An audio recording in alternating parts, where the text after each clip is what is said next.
네, 오늘은 이제 마지막 시간입니다. 우리 개혁신학 마지막 시간으로 마지막 파트는 뭐냐면 종말론입니다. 종말론. 종말론은 이제 이 세상에 일어날 마지막에 모든 일들을 다루는 게 종말론인데, 이 종말론은 우리가 특히나 이 시대에 많이 잘 알고 있어야 되는 것 같아요. 왜냐하면 시대가 혼란스러워지고 악할 때 종말론과 관련된 이단 사이비들이 굉장히 많이 발생을 하게 됩니다.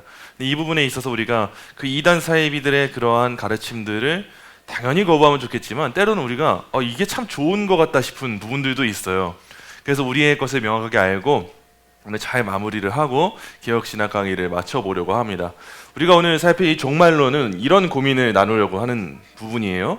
우리는 어디로 가고 있으며 이 땅에서의 삶은 어떤 목적을 향해 달려가고 있습니까? 이 질문에 대한 답을 종말론에서 발견할 수가 있어요. 나는 지금 어디로 가고 있지? 결국 무엇에 대한 거냐면 목적지에 대한 부분이에요. 우리가 목적지 없이 헤매이면 그거는 방황이고요. 우리는 모두 목적지가 있어요. 정해놓은 목적지가 있는데 그 최종 시간까지 우리는 어디를 향해서 가고 있는가? 그리고 이 땅에서의 삶은 그 어떤 목적을 향해 달려가고 있는 것인가? 종말론을 보아야 이해되는 부분들이 있습니다. 오늘 이 내용을 함께 살펴보도록 할게요. 오늘 강의 목표 우리 함께 한 목소리를 읽도록 하겠습니다.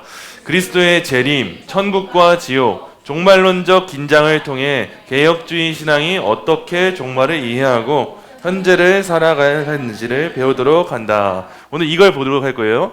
먼저 예수님의 재림, 그리고 천국과 지옥, 그리고 종말론적 긴장관계라고 하는데 이미와 아직 사이, 이걸 통해서 우리가 어떻게 종말을 이해하고 이렇게 이해하는 게 현재에 어떤 유익이 있는가, 그걸 살펴보도록 하겠습니다. 종말론을 에스카톨로지라고 하는데 두 단어의 합성어예요. 먼저는 마지막이라고 하는 뜻하는 헬러 에스카토스. 에스카토스라고 하는 것과 말씀, 학문, 이성, 교리라고도 하고 논리라고도 해요. 로고스. 이 두 가지 용어가 합쳐져서 마지막 일들에 대한 교리라고 붙여진 게 종말론입니다. 그래서 종말은 다가오는 엄청 무서운 일들, 두려운 일들, 이거보다는 마지막 때에 어떤 일들이 이루어지는가, 그걸 우리가 한번 살펴보려고요. 그게 바로 종말론입니다. 자, 먼저 첫 번째로 예수님의 재림에 대한 부분이에요. 예수님의 재림에서 우리가 제일 중요한 게 뭐냐면 인간이 미래를 알 수 있는가에 대한 부분이에요. 우리는 미래를 알 수 있는가? 이때 두 가지의 부류로 사람들이 나누어집니다. 뭐냐면 불신자들은 미래를 어느 정도 패턴을 알고 파악하고 분석을 해요. 어떻게 하냐? 과거에 발생한 사건의 패턴을 분석하는 거예요. 과거에 이런 순서가 있었으니까 아마 이런 일들이 이루어질 거야. 대표적으로 아주 과학인 게 있어요. 뭐냐? 관상. 우리 속된 말로 관상은 과학이다. 그래서 우리 어른들도 생긴 대로 논다. 참 희한하게 얼추 맞아요. 왜 그런지 모르겠는데 희한하게 좀 비열하게 생긴 사람 비열하게 놀고요. 똑똑하게 생긴 사람 똑똑하게 살고, 좀 재물복이 많을 것 같은 사람들, 그 사람들도 희한하게 재물복이 있는 것 같아요. 불신자들 같은 경우에는 미래를 이렇게 예측을 합니다. 운세를 본다거나 사주를 본다거나 관상을 본다거나 과거에 일어났던 일들을 분석하면서 아마도 이런 일들이 마지막 때에 오게 될 거야. 대표적으로 이런 게 어디서 오냐? 주식에서 오죠. 주식장을 보면은 이때는 이런 장이었구나, 이때는 이런 징조가 있었구나, 이 기업에 이런 소식이 있다네, 그럼 이제 앞으로 이렇게 될 거야. 근데 어떻게 됩니까? 이렇게 될 거야 기대하고 돈을 쏟아 부었더니만 다들 어디를 가요? 한강을 가죠. 결국 다 쏟아봐도 희망이 없고 우리 인간들의 예측이 어떠냐? 불확실해요. 아무리 미래를 예측해서 한두 번 맞을 수 있을지 모르겠어요. 근데 그거는 한두 번 맞는 거예요. 모두가 생긴 대로 놀진 않아요. 모두가 관상대로 놀지 않고 사주팔자 의미가 하나도 없어요. 같은 날 같은 시에 태어난 사람이라 할지라도 모두 다른 인생을 사는데 어떻게 하나의 인생으로 그렇게 통일하게 만들 수가 있겠어요? 이건 불가능해요. 그래서 우리는 하나의 결론에 도달합니다. 뭐냐면은 불신자들의 경우에는 과거에 일어났던 걸 통해서 미래를 예측하려 하지만 절대 그건 알 수 없는 것이구나. 그러면 어떻게 해야 알 수 있는가? 우리 성도들은 하나의 명확한 그 키워드를 가지고 있어요. 뭐냐면 계시 의존이에요. 언제나. 우리 한국교회 위대한 스승인 박윤선 목사님이라는 분이 항상 우리는 뭘 해야 된다고 했냐면 계시 의존 사색을 해야 된다고 했어요. 우리가 먹고 사는 문제에 있어서도 계시 의존 사색이에요. 우리가 어떻게 신앙생활을 해야 되는가? 계시 의존 사색이에요. 내 머릿속에서 나온 무언가가 아니라 계시에 의존해서 생각을 하고 답을 도출하는 게 우리 신앙이라는 거예요. 마찬가지 종말도 계시대로만 믿으면 되는 거예요. 사도행전 1장 11절 말씀 우리 함께 한 목소리로 읽겠습니다. 이르되 갈릴리 사람들아 어찌하여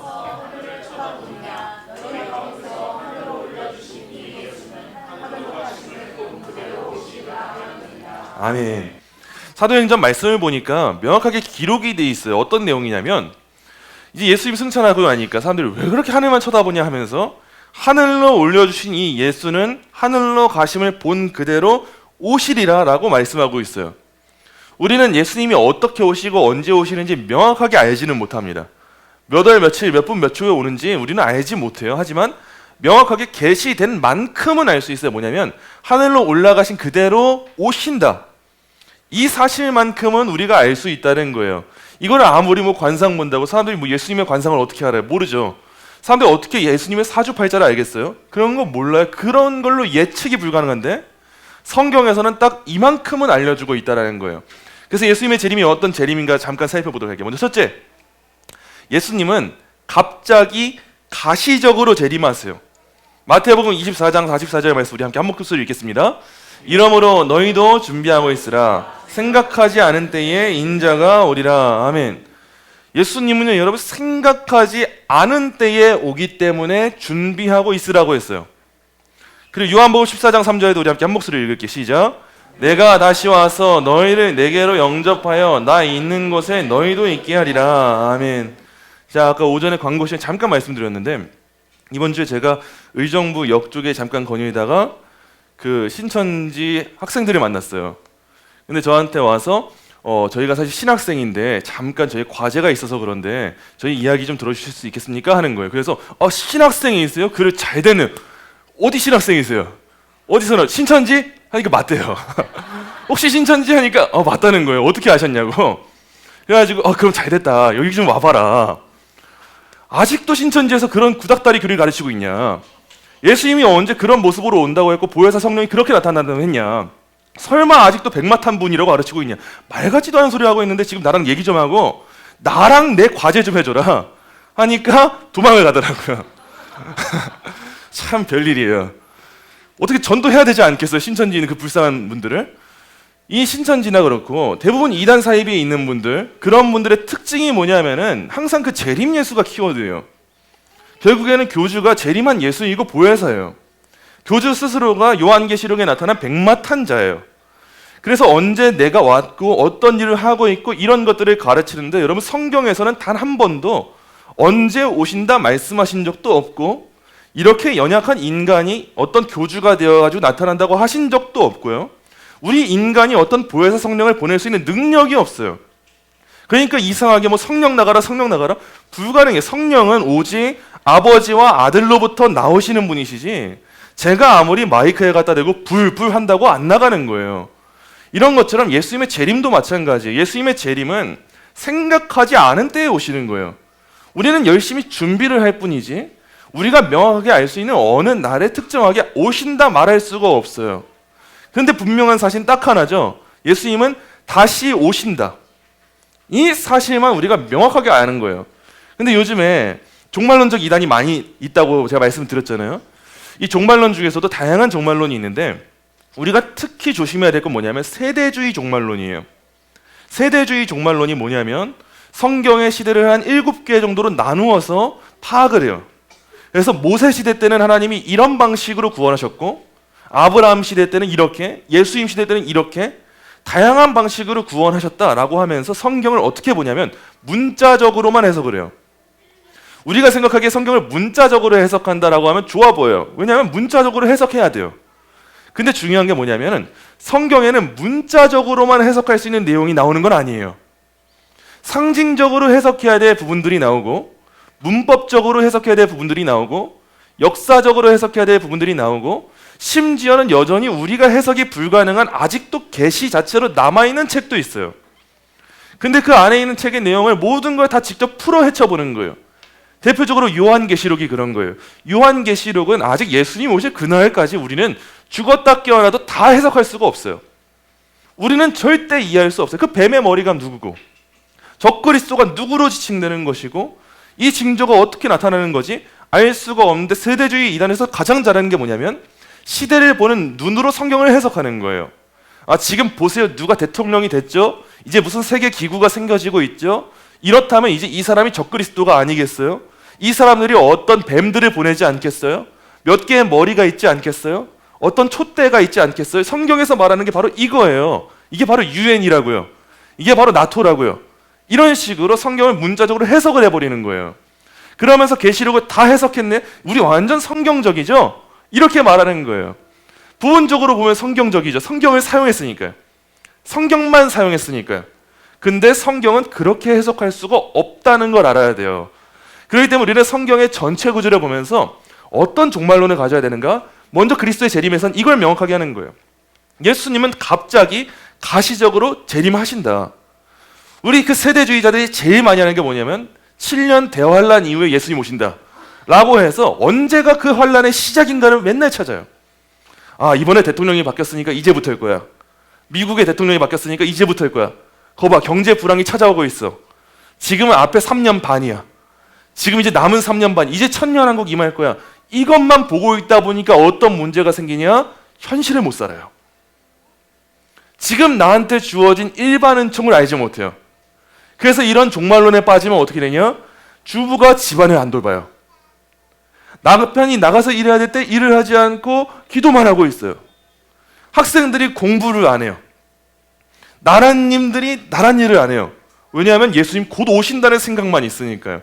이게 옳지 못하다는 걸 오늘 함께 우리가 균형을 갖추면서 봐야 돼요. 둘째, 자, 우리가 예수님의 재림을 통해서 배우는 둘째 사실은 뭐냐면요, 성도는 예수님의 재림을 사모해야 돼요. 이 순서를 주목하셔야 돼요. 예수님 언제 오실지 몰라요. 근데 준비하고 있으라고 하셨어요. 그래서 우리가 해야 될 거 뭐냐? 예수님의 재림을 사모하는 거예요. 계시록 말씀처럼 아멘 주 예수여 오시옵소서라고 하는 자세를 늘 가지고 있어야 돼요. 그래서 우리가 얼마나 예수님의 재림을 갈망하는지에 따라서 우리는 현재 우리의 영적 상태를 분별할 수 있다는 걸 여러분 꼭 기억하셔야 돼요. 예수님 언제 오실지 몰라요. 내일 오실지 오늘 오실지 300년 뒤에 오실지 우리는 아무리 알려고 해도 알 수가 없어요. 그러나 예수님이 온다고 하셨으면 우리는 그 말씀을 믿고 순종하면서 늘 등불, 축복을 준비하면서 기름을 준비하면서 기다려야 되는 거예요. 그리고 사랑한다고 할 때도 그렇잖아요. 사랑하면 너무 사랑하면 사랑하는 사람이 오는 날이 기다려집니까? 안 기다려집니까? 기다려지는 거예요. 그래서 뭘 해야 되냐? 그 사람이 오는 순간에 늘 준비하고 있어야 되는 거죠. 근데 안 사랑할 때는 어떻습니까? 그 사람 온다는 게 너무 싫어요. 어찌됐든 간에 약속은 잡아놨는데 약속을 미루고만 싶어요. 당장 내가 오늘 아프다고 할지 밥 먹었다고 할지 핑계만 생각을 해요. 근데 너무 사랑하는 사람은 어때요? 그 한마디만 기다리고 있는 거잖아요. 우리의 영적 상태가 바로 여기서 드러나는 거예요. 이 땅이 전부일 것처럼 살아가고 있는가? 예수님의 재림을 사모하면서 주님 지금이어도 좋아요. 저 내일 아니어도 돼요. 내년 아니어도 돼요. 지금이어도 좋으니 아멘 주 예수 오시옵소서 이런 마음가짐 나한테 있는가? 이걸 우리가 살펴봐야 돼요. 셋째, 자, 성도는 예수님께서 언제 재림하실지 절대 알지 못해요. 마가복음 말씀 우리 함께 한 목소리 읽겠습니다. 그러나 그날과 그때는 아무도 모르나니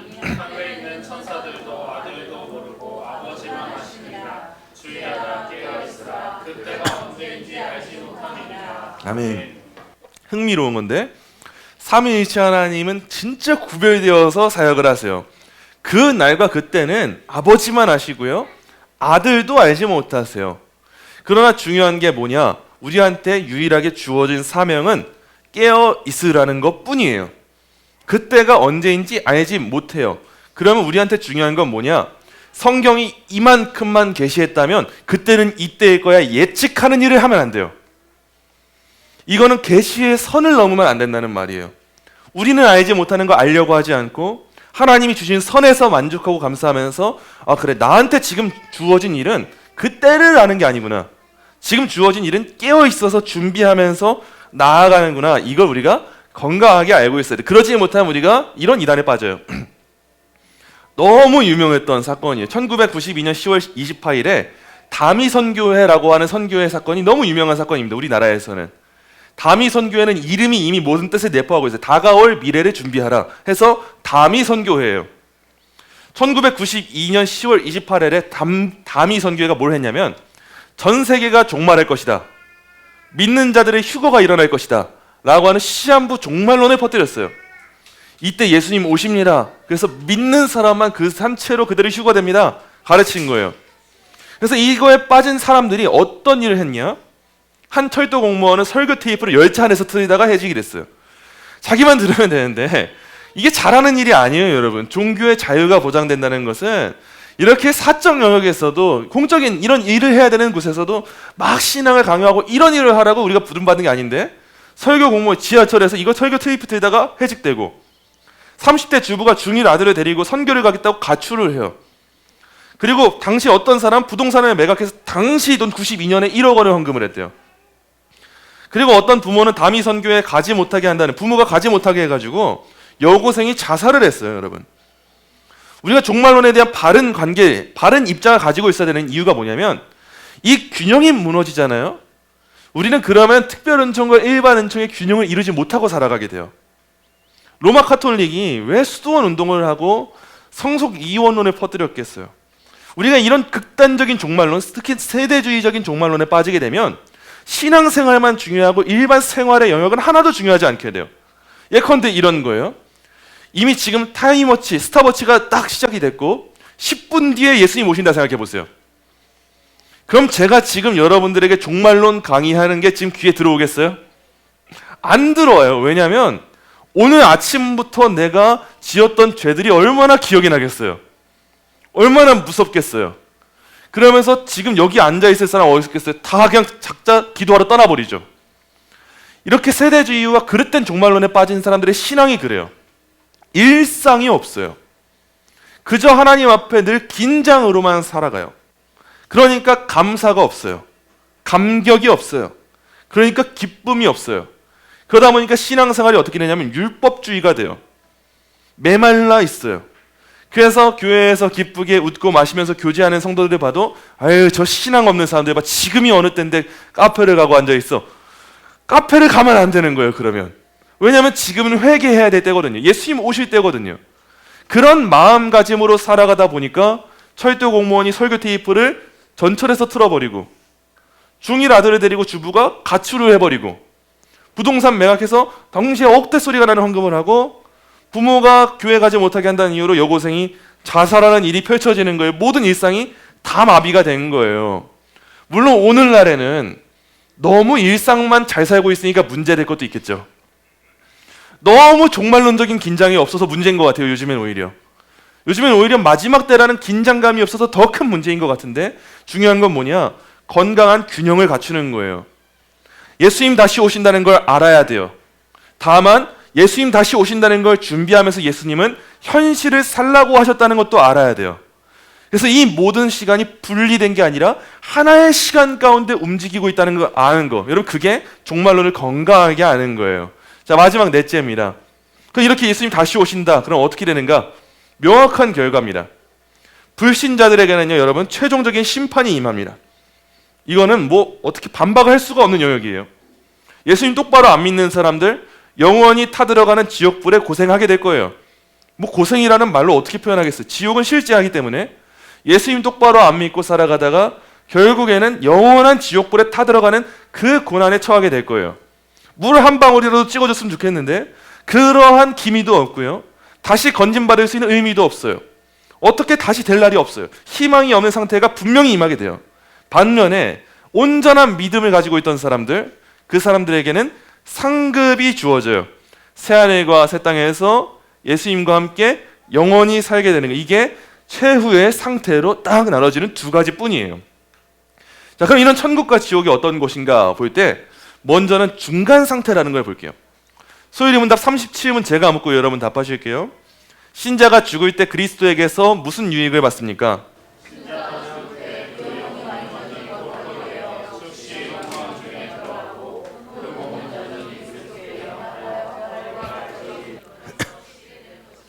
우리가 죽을 때 어떻게 되냐 했을 때 그 영혼이 완전히 거룩하게 되어 영화가 되는 거예요. 즉시 영광 중에 들어갑니다. 그리고 여전히 그 몸은 그리스도께 연합해서 부활할 때까지 무덤에서 잠깐 쉬어요. 예수님 오시기 전에는 우리 몸이 살아나진 않아요. 예수님 재림하시는 그날은 우리의 무덤에 있는 육체도 살아나서 영혼과 다시 하나가 돼요. 근데 예수님 재림하시는 마지막 날이 이르기까지는 우리 영혼만 영광 중에 들어가는 상태가 되는데 그때를 우리가 뭐라고 하냐면 중간 상태라고 해요. 우리 성도들에게, 모든 사람들에게 죽음은 두 단계가 있어요. 첫째는 뭐냐면 중간 상태예요. 여기서 여러분 오해를 안 하셔야 돼요. 로마 카톨릭 같은 경우에는 천국과 지옥과 연옥이라는 곳이 있다고 가르칩니다. 연옥은 어떤 곳이냐면은 천국 가기엔 좀 애매한 사람들, 지옥 가기에도 조금 애매한 사람들이 잠깐 들리게 돼서 거기에서 어떻게 하느냐에 따라서 천국 갈지 지옥 갈지 정해지는 곳, 그것이 연옥이에요. 근데 이 중간 상태는 연옥 개념이 절대 아니에요. 연옥은 없어요. 가끔 어떤 신학자분들이나 어떤 사역자분들은 이렇게 말씀하시더라고요. 결혼 생활은 천국과 지옥으로 나눠진다. 근데 제가 잘 보니까 결혼 생활에는 연옥도 좀 있는 것 같아요. 결혼 생활이 너무 좋을 때 천국이고 안 좋을 때 지옥이라고 하잖아요. 근데 결혼 생활은 연옥이 있는 것 같아요. 열심히 하느냐 못하냐에 따라서 나눠지는 건 있는 것 같은데 우리 인간의 마지막 상태는 연옥이 절대 없어요. 다만 예수님 오시기 전에는 중간 상태라는 곳이 있어요. 이때는 언제냐? 최후의 심판과 육체의 부활을 기다리는 예수님 오시기 전에 죽은 사람들이 가는 상태. 예수님 오시기 전에 죽은 사람들은 영원한 천국에 가요. 하지만 중요한 게 뭐냐? 온전한 천국은 아니에요. 너무 좋은데, 다 완성된 상태는 아닌데, 뭐 하나 부족하진 않지만 다 완성된 상태는 아니에요. 그런 중간 상태에 가요. 그런데 예수님이 이 땅에 다시 재림하실 때 예수님은 자신과 함께 모든 성도들을 다 데리고 오세요. 예수님 오시는 그날. 그래서 이때 어떤 일들이 일어나냐? 죽은 자의 모든 육체가 여러분 부활을 합니다. 이때 살아있는 신자들, 이때 살아있는 사람들이 공중에서 예수님을 만나기 위해서 휴거가 돼요. 세대주의에서 가르치는 휴거와 너무 다른 휴거예요. 세대주의는 예수님 오시기 전에 예수님이 두 번 임한다고 해요. 그래서 예수님 처음에 임했을 때 그때 믿는 사람들은 휴거되고 나머지 사람들은 대환란을 겪게 된다, 이렇게 가르치는데 그게 맞지가 않아요. 그건 잘못된 종말론이에요. 휴거는 언제 되는 건 예수님 오실 때 그때 살고 있는 신자들이 겪게 되는 것이 휴거예요. 이때에는 모든 이미 죽었던 사람들 육체가 부활하게 될 것이고, 이전에 건강하지 않은 육체였다 할지라도 건강한 육체를 입게 될 것이고, 뭐 하나 부족함이 없을 것이고, 이전과 달라서 시간과 공간을 초월하는 특이한 상태의 그 몸, 그 부활체를 입게 될 거예요. 이게 바로 영원한 상태에 들어가는 때예요. 이런 휴거 이후에 뭐가 찾아오냐? 최후의 심판이 찾아옵니다. 최후 심판을 피할 수 있는 자는 여기서 아무도 없어요. 모든 사람이 겪어야 돼요. 그래서 모든 행위, 인간 나라는 행위만 보고 판단을 하는데 하나님 나라는 그러지 않아요. 모든 생각까지도 다 하나님의 심판을 받을 거예요. 단 성도들은 예수님으로 인해서 영원한 정죄에 대한 두려움이 전혀 없어요. 그래서 우리의 종말론은 하나님에 대한 경외함 가운데 긴장감도 있지만 기쁨이 있어요. 평안함이 있어요. 예수님을 믿지 않는 사람들에게 종말이란 늘 두려울 수밖에 없어요. 늘 벌벌 떨 수밖에 없어요. 내가 심판받으면 어떡하지? 근데 우리한테는 그 두려움이 사라졌어요. 왜냐하면 예수님이 이미 우리의 모든 죄를 다 사함 받으셨기 때문에. 그래서 우리는 그 날을 두려움으로만 기다리는 게 아니라 아멘 주 예수여 오시옵소서, 어서 와주세요. 하나님 속히 그 날에 보기 원해요. 그 영광스러운 날을 내 두 눈으로 보기 원해요. 이런 고백으로 나아갈 수가 있는 거예요. 그래서 꼭 기억하셔야 돼요. 이거 우리 어린아이들도 알아야 돼요. 최후의 모든 사람은 딱 두 곳으로만 가게 될 거예요.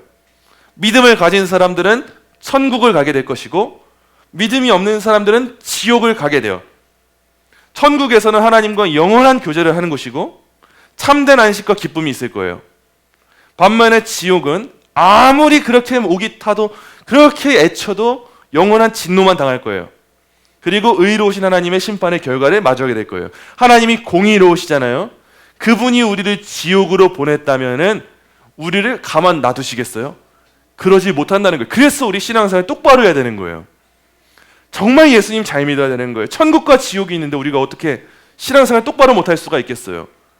우리가 뭐 천국과 지옥만을 위해 신앙생활하는 게 아니라 할지라도 이게 있다는 걸 우리가 명확하게 안다면 깨어 있어서 신앙생활 할 수밖에 없는 거죠. 자, 마지막 부분이에요. 그래서 이제 우리는 건강한 균형을 갖추고 긴장감을 갖춰야 돼요. 뭐냐면 이미와 아직 사이를 살고 있다는 이해를 가지고 있어야 돼요. 자, 도표 하나를 보여드리는데 지금 우리가 살고 있는 시대와 우리가 살아가고 있는 시간들이 이렇다는 걸 아셔야 돼요. 자, 밑에 줄에 나오는 화살표는요, 지금 우리가 살아가고 있는 이 현 시대의 시간 진행표예요. 그 위에 보여드리는 이 화살표는요, 오는 시대, 하나님 나라 왕국의 시대에 대한 시간표예요. 근데 이 두 개가요, 겹치는 지점이 있어요. 이 현 시대가 어떤 시대입니까? 죄의 종이 되는 바벨론 포로와도 같은 시대가 우리가 살고 있는 이 땅의 시대예요. 근데 이 땅의 시대에 하나님 나라가 시작되는 시점이 임하게 돼요. 그게 언제냐면 예수님의 초림이에요. 예수님이 이 땅에 딱 오신 그날 우리한테는 다가오는 시대가 열리게 됐어요. 하나님 나라가 시작된 거죠. 이 나라가 언제 완성이 되냐? 예수님의 재림의 때에 완성이 돼요. 그래서 이때부터는 현 시대가 다 종말합니다. 끝납니다. 그리고 하나님 나라의 시대만 쭉 열리게 되는 거예요. 자, 잘 보시면은 현 시대가 죄의 종이 된 시대라고 했잖아요. 죄의 종이고 다 바벨론 포로와 같은 시대예요. 근데 예수님이 이 땅에 오셔서 무엇을 하셨는가 보세요. 연약한 인간의 몸을 입고 오셔서 예수님이 뭐 하셨냐? 죄의 짐을 짊어지시고 십자가에 못 박혀서 죽으셨어요. 이 말이 무슨 뜻이냐면 현 시대가 갖고 있는 죄와 사망의 모든 권세를 다 끊으신 시점이 예수님의 초림식이라는 거예요. 그래서 예수님은 이때 십자가에 못 박혀서 죽으시고 모든 죄의 것을 끝내시고 심지어 뭘 하셨냐? 부활하셨어요. 부활하셨다는 건 뭘 의미하냐? 이 땅이 갖고 있는 죄와 사망의 모든 권세가 끝나게 되었고 승리를 얻게 된 영광이 시작된 걸 말하는 시점이 부활이에요. 바로 그 부활 이후에 이제 하나님 나라의 놀라운 영광의 시대가 도래하게 되는 거예요. 근데 문제가 뭐냐? 우리는 여전히 이 땅의 시간을 살고 있다는 거예요. 이 땅의 시간에 여전히 살고 있어요. 그래서 부분적으로 죄와 사망의 권세와 싸워야 돼요. 근데 동시에 우리는 무엇을 봐야 되냐? 우리는 이 시간에 살고 있다 할지라도 동시에 이 시간도 살고 있다는 걸 볼 수 있어야 돼요. 함께 가고 있다는 이 사실. 그리고 우리에게 흘러가는 이 시간은 지금 여기만을 향해서 가는 게 아니에요. 밑에 지방을 향해서 가는 게 아니에요. 이 시대의 완성을 향해 가는 게 아니라 우리가 살고 있는 이 시간은 오는 시대를 향해서 가고 있다는 걸 보셔야 돼요. 그래서 결국 우리가 누리게 될 건 뭡니까? 예수님 재림하시는 그날 완성된 그 하나님 나라에 임하면서 그 모든 영광과 자비와 인자하심과 기쁨의 모든 것을 만끽하는 하나님 나라 백성으로 살아간다는 것, 이걸 우리가 기억해야 되는 거 아니겠어요? 그래서 우리는 어떤 시대를 살고 있냐? 우리는 이미 시작된 하나님 나라를 살고 있어요. 예수님이 오신 그날부터. 근데 동시에 아직은 완성되지 않았어요. 그래서 완성이라고 하는 시간을 향해서 가고 있어요. 그래서 우리한테 뭐가 요구되는 거냐? 사명과 순종이 요구되는 거예요. 하나님 우리한테 맡기신 일들이 있다는 거예요. 이 불완전한 시대 가운데 하나님 나라의 뜻이 이 땅 가운데 이루어지도록 하는 사명, 그걸 향해서 우리가 나아가는 거예요. 근데 동시에 우리는 이 땅을 살아간다 할지라도 뭘 봐야 되냐? 영광을 보는 거예요. 난 이미 여기 있는 사람이구나. 난 이미 이곳에 속한 사람이구나. 지금 우리 하나님, 우리 예수님 어디 계십니까 했을 때 우리는 늘 고백해요. 하나님 보좌 우편에 앉아 계십니다. 그럼 이걸 생각해 보세요. 우리가 늘 말하는 게 뭐냐? 우리는 예수님 믿을 때 예수님과 연합했다고 말하지 않아요? 그럼 지금 우리는 어디에 계신 예수님과 연합해 있는 거예요? 하나님의 보좌 우편에 계신 예수님과. 그럼 우리에게 어떤 시대가 열린 거냐? 비록 우리 몸은 여기 있을지 몰라요. 근데 신비하게 지금 우리는 어디에 있는 거예요? 하나님 보좌 우편에 예수님과 함께 살아가는 거 아니겠어요? 그러면 우리가 이 땅을 살아가면서 늘 슬픔과 죄악과 절망 가운데만 허덕여 살아가는 게, 그게 우리 성도들에게 지당한 삶일까요? 그러지 않다는 거예요. 우리는 이미 얻은 기쁨이 있고 충만함이 있고 영광이 있어요. 거기 동참하고 있어요. 그래서 우리는 이 기쁨으로 지금의 시간을 이기고 살아가는 거예요. 이게 우리의 종말론이에요. 꼭 기억하셔야 돼요. 이 그림은 이제 나는 이 시대를 살고 있지만 오는 세대를 함께 살아가고 있구나. 결국 내가 나아가고 있는 목적지는 오는 세대의 그 새 예루살렘과 새 하늘과 새 땅이구나.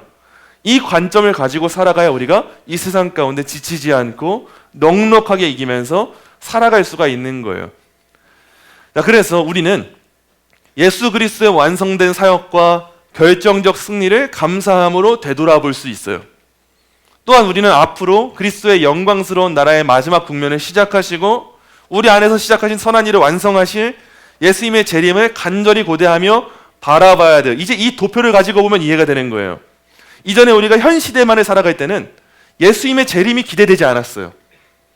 근데 이제 우리가 오는 시대를 살고 있기 때문에 예수님의 재림보다 기대되는 때가 있겠어요?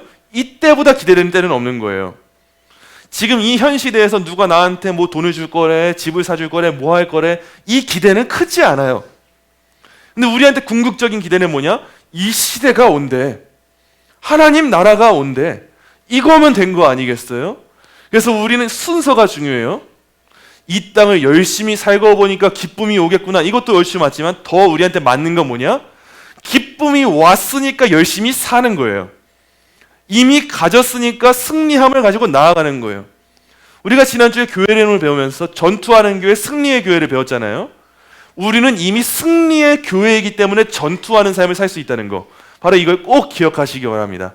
자, 그래서 예수님의 재림이 우리에게 주는 함축적인 의미가 뭐냐? 격려예요. 예수님의 재림은 불신자들한테는 두려운 일이에요. 근데 성도들에겐 뭐냐? 격려예요. 이거보다 큰 위로가 없어요. 하나님 나라 완성되는구나. 진짜 하나님 나라 도래하는구나. 예수님의 재림은 우리에게 오늘날 그리스도를 위한 우리의 수고가 결코 헛될 것이 아니구나. 바로 이 사실을 보여주는 거예요. 그래서 우리가 살아가는 이 땅에서의 모든 시간을 돌아볼 때 우리의 삶은 어떠냐? 이스라엘 백성들의 광야의 여정과 참 비슷해요. 이스라엘 백성들의 광야의 여정이 어때요? 늘 말씀드리지만 끊임없는 우리의 죄악됨과 불순종에도 불구하고 우리에게 임한 하나님의 구원이 신실하시기 때문에 하나님은 그럼에도 불구하고 약속의 땅 가나안으로 인도하시지 않아요. 이게 광야 여정이지 않아요? 이스라엘 백성들은 기껏 인도해 줬더니만 물 없어요, 배고파요, 종로를 탈 때가 좋았어요. 백날 첫날 얘기해요. 우리가 그렇잖아요. 하나님 이것 좀 주세요, 저것 좀 주세요. 이미 구원 줬는데 뭘 그렇게 바라는 게 많은지 뭐 좀 해주세요. 왜 저 이렇게 부르신 거예요? 왜 예수님 믿어서 이래야 돼요? 우리는 바라는 게 이상하게도 많아요. 근데 그럼에도 불구하고 하나님의 언약은 어때요? 신실하시기 때문에 이끌고 가시는 거 아니겠어요? 종말론이 그런 거예요. 우리가 살아가는 이 땅에서의 시간은 현 시대를 살아가면서 우리는 앞에서 본 것처럼 정말 이 죄악의 시대를 살아갈 거예요. 우리도 여기에 속해서 얼마나 많은 부분 바벨론 포로 생활처럼 살아갈지 모르겠어요. 근데 그럼에도 이 모든 일을 시작하신 하나님은 결국에는 우리를 어디에 도착하게 하실 거냐면 새 예루살렘에 도착하게 하신다는 거. 그걸 우리가 종말론을 배우면서 알게 된 거예요. 그래서 우리한테 도달하게 되는 결론이 뭐냐? 이겁니다. 이미 임한 구원으로 아직 발을 딛지 못한 그 땅을 소망하면서 힘차게 나아가는 거. 이게 우리가 하나님 나라를 소망하면서 나아가는 자들의 사명인 거예요. 이게 이미 얻었기 때문에, 이미 나라가 임했기 때문에 그 힘찬 소망을 가지고 나아가는 여러분 되시길 소망합니다. 오늘 우리 정리해 볼게요. 자, 종말론을 정리해 보니까 이렇게 정리할 수가 있어요. 앞에 보이는 거 우리 함께 한 목소리로 읽겠습니다. 이미와 아직 사이를 살아가는 우리는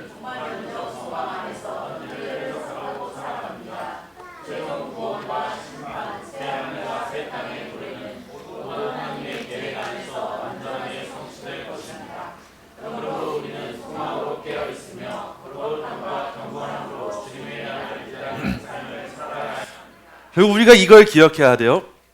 우리는 이미와 아직 사이를 살고 있어서 늘 종말론적인 소망을 살고 있어요. 가지고 있어야 돼요. 우리가 흔히 종말론이라고 하면 긴장과 절망과 두려움이 있는데 희한하게도 우리는 종말론이 소망이 돼야 돼요. 종말론적 소망을 가지고 현재를 이해하는 거예요. 이 말이 무슨 뜻이냐? 내가 이미 하나님 나라에 거하여 살고 있다라고 하는 관점으로 현재를 이해하는 거예요. 나에게 이미 임한 하나님의 나라는 이 땅 가운데 어떤 나라를 이루도록 하실까? 어떤 삶을 살게 하실까? 가족 간의 갈등과 여러 현실적인 문제 가운데 해석을 하는 거예요. 기독교적인 세계관을 가진다는 게 이런 의미예요. 나는 하나님 나라 백성인데 이미 그 나라는 나한테 임했는데 나는 그 나라의 법으로 살고 있는데 그 나라의 사명을 받은 대사처럼 행동하고 있는데 나는 어떤 식으로 이 나라를 바꾸어 살아가야 되는가? 그 관점을 가지고 살아가는 거예요. 이게 바로 종말론의 교훈이에요. 오늘 내용 정리하자면 첫째는 이거예요. 종말론은요, 여러분 두려움이 아니라 소망의 대상이에요. 예수님의 재림은 심판인 동시에 구원의 완성이에요. 우리한테 너무 좋은 순간이에요. 그래서 하나님 나라의 백성은 그날을 두려워하는 것이 아니라 간절히 고대해야 돼요. 둘째, 이미와 아직 사이를 우리가 바르게 이해해야 돼요. 구원의 은혜는 이미 시작됐어요. 우리한테 이미 임했어요. 근데 아직 완성되지 않았어요. 그래서 우리가 열심히 다른 박질을 해야 되는 거예요. 택하심과 부르심을 더 굳게 해야 되는 거예요.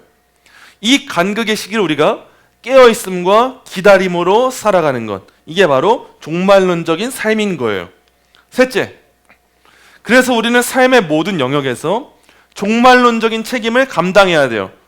우리는 이미 하나님 나라에 임했으니까 끝났네, 됐네, 이게 아니에요. 하나님 나라에 임했다는 건 사명이 주어졌다는 거예요. 우리의 모든 시간 가운데. 그래서 우리는 시간과 자원을 허비하지 않고 종말론적인 윤리, 뭐냐? 하나님이 맡기신 사명을 실천해야 된다는 거예요. 하나님이 지금 우리를 여기 보내신 이유가 있어요. 우리나라도 떠들썩하잖아요. 누구 대사가 온다 그러면은 난리가 나잖아요. 우리가 하나님으로부터 보냄받은 대사라고 생각을 해보세요. 하나님 나라에서 지금 우리가 파송받은 거예요. 이 땅의 나라로. 그 우리에게 뭘 이루라고 하실까? 뭘 요구하실까? 이걸 기억하고 살아가는 거예요. 그래서 주님의 다시 오심이 오늘 나의 삶과 공동체 가운데 세상 속의 삶의 방식에 영향을 미쳐야 되는 거예요. 이게 바로 카이포가 말하자면 영역 주권이 되는 거예요. 하나님으로부터 흘러나온 그 은혜가 세상의 각 영역 가운데 퍼져나가는 거. 강제로 법을 만든 게 아닌데도 그리스도인이 가는 곳곳마다 빛이 생겨요. 그리스도인이 가는 곳곳마다 진정한 기쁨이 생겨요. 그리스도인이 가는 곳곳마다 하나님의 영광이 선포되는 거예요. 그게 우리가 살아내야 될 종말론적인 책임인 거예요. 자, 마지막 넷째로 이걸 꼭 기억해야 돼요. 천국과 지옥은 실제하고 우리의 현재 삶은 영원에 지켜야 천국과 지옥이 있음을 믿고 이에 합당하게 살아가는 거. 이게 바로 종말론의 교훈이에요. 자, 마지막 이 문장 우리 함께 한 목소리 읽고 마치도록 하겠습니다. 시작. 마지막 날을 준비하며 오늘도 믿음과 소망과 사랑 안에서 살아가는 자가 되도록 힘써야 한다. 여러분 꼭 이렇게 마지막 날을 준비하면서 살아가기 힘쓰는 여러분 되시기를 소망합니다. 자, 오늘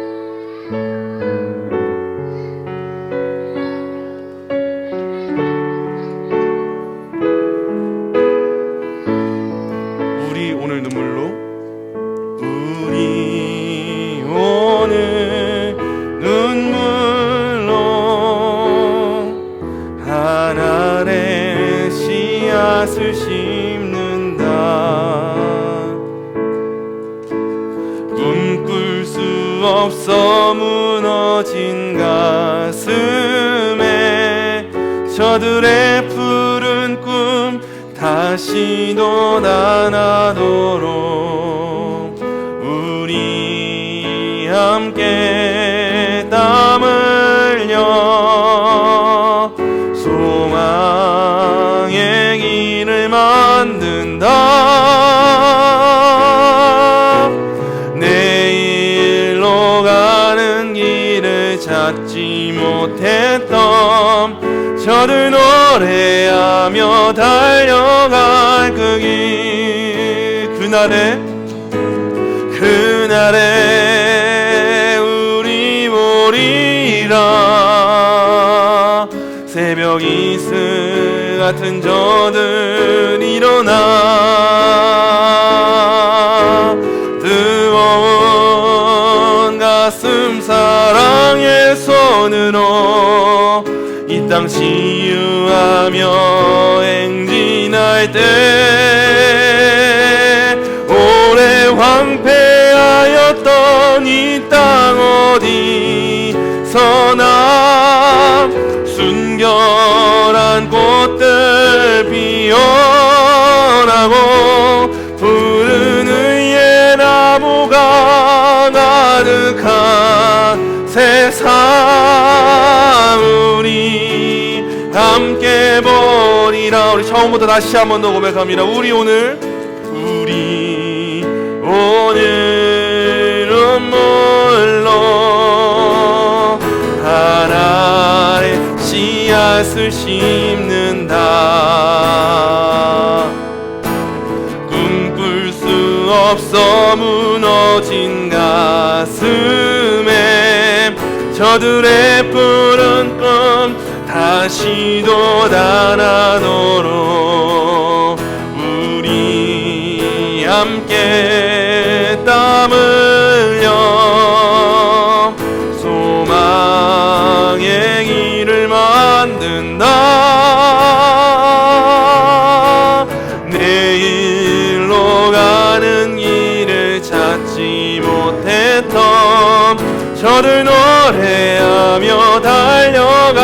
끄기 그날에 우리 보리라. 새벽 이슬 같은 저들 일어나 뜨거운 가슴 사랑의 손으로 이 땅 치유하며 행진할 때 오래 왕패하였던 이 땅 어디서나 순결한 꽃들 피어나고 푸른 의의 나무가 가득한 세상 우리 함께 보리라. 그날에 우리 보리라. 그날에 우리 보리라. 새벽 이슬 같은 저들 일어나 뜨거운 가슴 사랑의 손으로 이 땅 치유하며 행진할 때 오래 왕패하였던 이 땅 어디서나 순결한 꽃들 피어나고 푸른 의의 나무가 가득한 세상 우리 그날을 소망하며 다시 한 번 더 고백합니다. 오래 왕패하였던 이 땅 어디서나 순결한 꽃들 피어나고 푸른 의의 나무가 가득한 세상 우리 간절한 마음으로 다시 한 번 더 고백합니다. 그날에 우리 보리라. 그날에 우리 보리라. 새벽 이슬 같은 저들 일어나 뜨거운 가슴 사랑의 손으로 이 땅 치유하며 행진할 때 오래 황폐하였던 이 땅 어디서나 순결한 꽃들 피어나고 푸른 의의 나무가 가득한 세상 우리 함께 보리라. 오래 황폐하였던 이 땅 어디서나 순결한 꽃들 피어나고 푸른 의의 나무가 가득한 세상 우리 함께 보리라. 이 시간 함께 기도하도록 하겠습니다. 이 시간 우리가 그날을 보게 되는 것보다 귀한 것이 어디 있겠어요. 이 시간 기도할 때 하나님 다시 오실 예수님을 소망하며 오늘을 살게 하여 주시옵소서. 그 기쁨을 만끽하며 살게 하여 주시옵소서. 날마다 깨어있게 하시고 날마다 그날을 준비하게 하여 주시옵소서. 이를 위해 우리의 삶의 우선순위를 다시 점검하고 그 영원한 날 그날을 보기 위한 영혼의 시선을 잃지 않게 하여 주시옵소서. 우리 주님의 이름을 찾고 함께 기도하도록 하겠습니다. 주여 주여 주여 주님 이 시간 우리가 그날을 꿈꾸며 기대합니다. 우리가 그날을 소망하며 나아갑니다. 하나님 우리에게 그 영원을 볼 수 있는 마음과 그 신앙을 허락하여 주시옵소서. 주님 오래도록 황폐했던 이 땅에서의 시간을 살아가다가 예수님의 다시 임하시는 그 순간 하나님 나라가 확장되고 완성되는 그 순간 주께서 우리에게 놀랍고 영광스럽고 영원히 이루실 일들이 이루어지는 그 시간을 우리가 소망하며 나아가기 원하오니 이제 우리에게 마음 가운데 이 땅에서의 시간만을 살아가는 것이 아니라 그 예수님 다시 오시는 그날을 기대하며 사모하며 나아가는 그 마음이 임할 수 있도록 은혜를 허락하여 주시옵소서. 그 날마다 우리가 말씀 안에서 깨어있게 하여 주시옵소서. 매일매일의 삶 가운데 말씀을 가까이 하고 더욱 깨어있어 기도하고 더욱 예수님을 부르짖고 예수님을 가까이 하고 예수님을 사랑하며 나아갈 수 있는 그 신앙이 우리에게 회복될 수 있도록 은혜를 허락하여 주시옵소서. 우리에게 이를 위하여서 바뀌어야 될 삶의 여러 부분들이 있습니다. 우리가 이 땅에서의 시간이 전부인 줄 알고 이 땅에 우선순위를 두고 살아가고 있던 모습이 있었다면 우리가 다시 한번 우리의 우선순위를 점검하며 그 영원함을 바라보고 그 영원함을 향하여 나아가기 원하는 그 갈망함이 회복될 수 있도록 은혜를 허락하여 주시옵소서. 지금 우리 두 번째 기도 제목 놓고 다시 한번 더 기도하도록 하겠습니다. 두 번째 기도할 때 이미와 아직 사이를 사는 성도로서 현재를 거룩하게 살게 하여 주시옵소서 기도하도록 하겠습니다. 하나님 나라가 이미 시작되었음을 믿고 그 통치 아래 하나님 나라 백성답게 살게 하여 주시옵소서. 그건 아직 완성되지 않은 구원 앞에 낙심하지 않고 이미 임한 것을 바라보면서 소망으로 살아가게 하여 주시옵소서. 하나님 영원한 우리의 본향 천국을 바라보며 지금 이 자리에서 시작된 사명을 감당하기 원하오니 이미와 아직 사이 가운데 이미 임한 그 하나님 나라로 살아갈 수 있는 그 은혜로 살아갈 수 있는 하나님 나라 백성으로 이번 한 주간 살아가게 하여 주시옵소서. 우리 주님의 이름을 찾고 함께 기도하도록 하겠습니다. 주여 주여 주여 주님 우리에게 하나님 나라 백성의 삶을 허락하여 주시옵소서. 우리가 이미 임한 이 구원의 은혜를 말미암아 현재의 시간을 해석하고 현재의 시간에 맡겨진 책임을 다하며 살아가게 되기 원하오니 건강한 그 종말론적인 시야를 가지고 믿음으로 나아갈 수 있을 수 있도록 은혜를 허락하여 주시옵소서. 하나님 이미 우리에게 하나님 나라가 임하게 하심에 감사드립니다. 이미 임한 그 하나님 나라의 은혜가 우리에게 임하겠음을 믿음으로 깨닫고 늘 그 가치와 그 무게를 가지고 책임감을 가지고 하나님 나라 백성답게 살아가기 원하오니 우리가 그 역할을 감당할 수 있도록 은혜를 허락하여 주시옵소서. 또한 주님 우리는 아직 완성되지 않은 시간 가운데 살아갑니다. 아직 완성되지 않은 시간이라 할지라도 우리가 소망을 잃지 않게 하여 주시옵소서. 이미 얻은 기쁨을 충만하게 누리게 하여 주시옵소서. 우리가 여전히 전투하는 교회로 살아간다 할지라도 우리는 이미 얻은 승리를 말미암아 그 힘으로 나아가는 자들을 잊지 않고 믿음으로 걸어가게 되기 원하오니 우리 모든 성도들의 삶 가운데 하루하루의 삶 가운데 하나님 나라의 충만한 기쁨과 감격이 끊이지 않고 주어질 수 있도록 은혜를 허락하여 주시옵소서. 하나님 감사합니다. 우리에게 종말을 두려워할 것이 아니라 소망할 수 있는 이유를 주심에 감사드립니다. 하나님 우리는 매 순간 이 땅에서의 시간을 살아가며 오는 시대를 잊고 오늘 지금 현재 내가 살고 있는 이 시대에 국한되어 살아갈 때가 많음을 고백합니다. 하나님 그러나 우리가 이제는 더욱더 넓은 시야를 가져서 예수님의 초림으로부터 시작된 하나님의 나라가 이미 나에게 임하였다는 사실을 기억하게 하시고 이 안에서 참된 기쁨과 평안함을 누리게 하시고 이렇게 시작된 하나님의 나라의 그 가치와 그 정체성으로 말미암아 아직 완성되지 않은 그 모든 시간을 열심을 다해 다름박질할 수 있는 우리 모든 성도들 될 수 있도록 은혜를 허락하여 주시옵소서. 우리의 삶 가운데 때론 이 세상이 전부인 것처럼 살아갈 때가 많음을 고백합니다. 하지만 우리는 영원한 하나님의 나라를 향하여 나아가는 자들임을 잊지 않게 하시고 하나님 나라의 그 복됨을 가지고 언제나 어디서나 어떤 상황에서나 영원토록 하나님을 즐거워하는 그 행복한 자로 살아갈 수 있는 우리 모든 성도들 될 수 있도록 은혜를 허락하여 주시옵소서. 하나님 우리가 다시 한번 보냄을 받습니다.